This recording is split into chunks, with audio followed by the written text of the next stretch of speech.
श्री शिवाय नमस्तुभ्यम। दोस्तों, आप सभी का मेरे चैनल पर बहुत बहुत स्वागत है। कैसे हैं आप सभी? आशा करती हूँ आप सभी लोग स्वस्थ और अच्छे होंगे। तो दोस्तों, आज मैं आपको बताने वाली हूँ पशुपति व्रत के बारे में। देखिए, पशुपति व्रत के काफ़ी वीडियो मैंने आपसे शेयर किए हैं, मेरे चैनल पर आप जाके देख सकते हैं। पशुपति व्रत की संपूर्ण पूजा विधि, सुबह की थाली में क्या क्या सामग्री होगी, शाम की थाली में क्या क्या सामग्री होगी और पूजा किस तरह से की जाती है सुबह शाम की, सभी वीडियो मैंने अपने चैनल पर दिए हैं। आप देख सकते हैं, चेकआउट कर सकते हैं। तो काफ़ी लोगों के क्वेश्चन मेरे कमेंट में आते हैं कि पीरियड के समय यानी कि जो मासिक धर्म होता है उस समय आप पशुपति व्रत रख सकते हैं या करना है या नहीं करना है, कैसे करना है। और काफ़ी लोग पूछते हैं कि जैसे कि कोई उनका व्रत एकादशी या फिर तीज का या फिर कोई भी ऐसे व्रत बीच में पड़ जाते हैं, तो उस समय पशुपति व्रत रखना चाहिए या नहीं रखना चाहिए, उसको गिनना चाहिए या नहीं गिनना चाहिए। तो इस वीडियो में आपको यही सभी जानकारी देने वाली हूँ, तो वीडियो में लास्ट तक आप जरूर बने रहें। वीडियो को बिल्कुल भी स्किप ना करें। अगर वीडियो पसंद आए तो लाइक कीजिए, शेयर कीजिए और मेरे चैनल को सब्सक्राइब जरूर कीजिए। बेल आइकन पर प्रेस कीजिए ताकि मेरी सभी वीडियो आपके नोटिफिकेशन में पहुंच सके। और दोस्तों, आपने जो मेरा चैनल सब्सक्राइब करके रखा है उसको एक बार चेक कर लें। उसको जो है ऑल पर कर दें, यानी कि उसमें 3 ऑप्शन आते हैं, तो उसको आपको ऑल पे करना है, तभी मेरे सारे वीडियो आपके नोटिफिकेशन में पहुंचेंगे। और आपके नोटिफिकेशन बंद ना हो उसको आप एक बार ज़रूर चेक कर लें। देखिए, जैसे कि आपने पशुपति व्रत की 5 सोमवार आपको करने होते हैं, तो 5 सोमवार में आपके जैसे कि 1 या 2 सोमवार निकल गए होते हैं, बीच में आपका किसी भी सोमवार में पीरियड आ जाता है, तो आप क्या करें? या फिर आपके पीरियड आने के बाद आप किसी और से पूजा करा सकते हैं या नहीं करा सकते? तो देखिए दोस्तों, मैं आपको बता दूं, देखिए आपका अगर किसी भी सोमवार को यानी कि आप पशुपति व्रत रख रहे हैं, तो उसमें अगर आपका पीरियड आ जाता है, तो दोस्तों आपको याद रखना है, व्रत को रखना है, आपको छोड़ना नहीं है। अगर आप छोड़ देते हैं तो वो खंडित हो जाता है, इस बात का आप ध्यान रखें।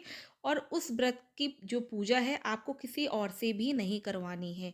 अगर आपका पीरियड आ जाता है तो उस व्रत में सिर्फ आपको व्रत रखना है।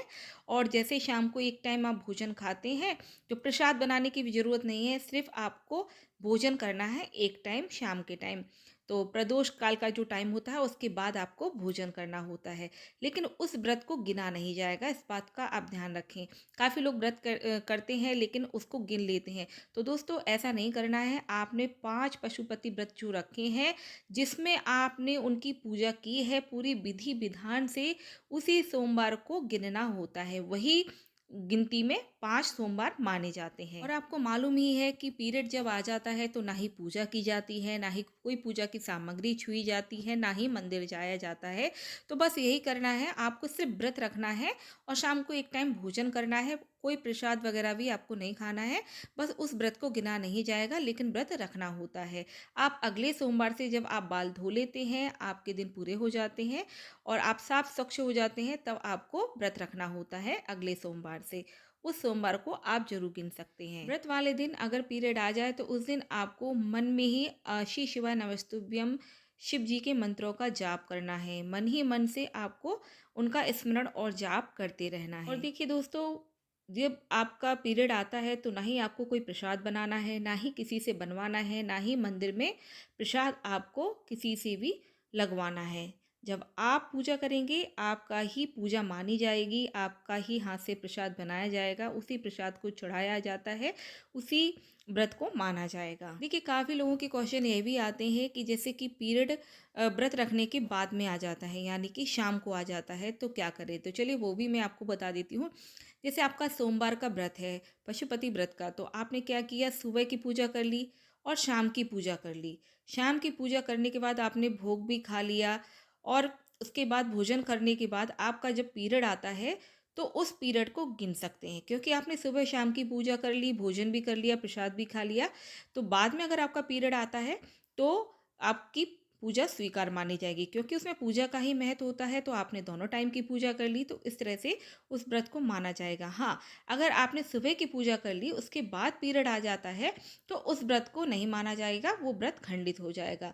तो इस तरह से काफ़ी लोगों के साथ ये समस्या आती है दोस्तों, मेरे साथ भी ये समस्या आती है, तो मैं उस व्रत को नहीं मानती हूँ। तो इस बात का आप ध्यान रखें। काफ़ी लोगों के क्वेश्चन ये भी आते हैं कि व्रत वाले दिन हम लोग बाल धो सकते हैं या नहीं धो सकते हैं। वैसे दोस्तों एक दिन पहले ही व्रत के एक दिन पहले ही बाल धोने चाहिए। अगर आप बाल धोना भी चाहते हैं व्रत वाले दिन तो सुबह आपको पानी में थोड़ा सा कच्चा दूध मिलाकर फिर आप बाल धो सकते हैं, स्नान कर सकते हैं। काफ़ी लोगों के क्वेश्चन ये भी आते हैं कि दोस्तों पीरियड वाले दिन क्या खाएं। तो देखिए ऐसा कुछ नहीं है। पीरियड वाले दिन जैसे कि आप सुबह फलाहार करते हैं वैसे फलाहार कीजिएगा, यानी कि वो व्रत रखना है। और जैसे शाम को आप एक टाइम भोजन करते थे, अगर आपने व्रत सोमवार के जो पशुपति व्रत हैं आपने फलाहार से रखे हैं तो आप फलाहार करेंगे उस व्रत में।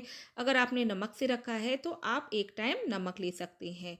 देखिए काफ़ी लोगों के क्वेश्चन होते हैं कि पाँचवें सोमवार यानी उद्यापन वाले दिन आपका अगर पीरियड आ जाए तो क्या करें। तो देखिए पाँचवा सोमवार को जब आप उद्यापन करते हैं उसमें अगर आपका पीरियड आ जाए तो उस सोमवार को आप बिल्कुल भी ना करें, उस दिन आप उद्यापन ना करें।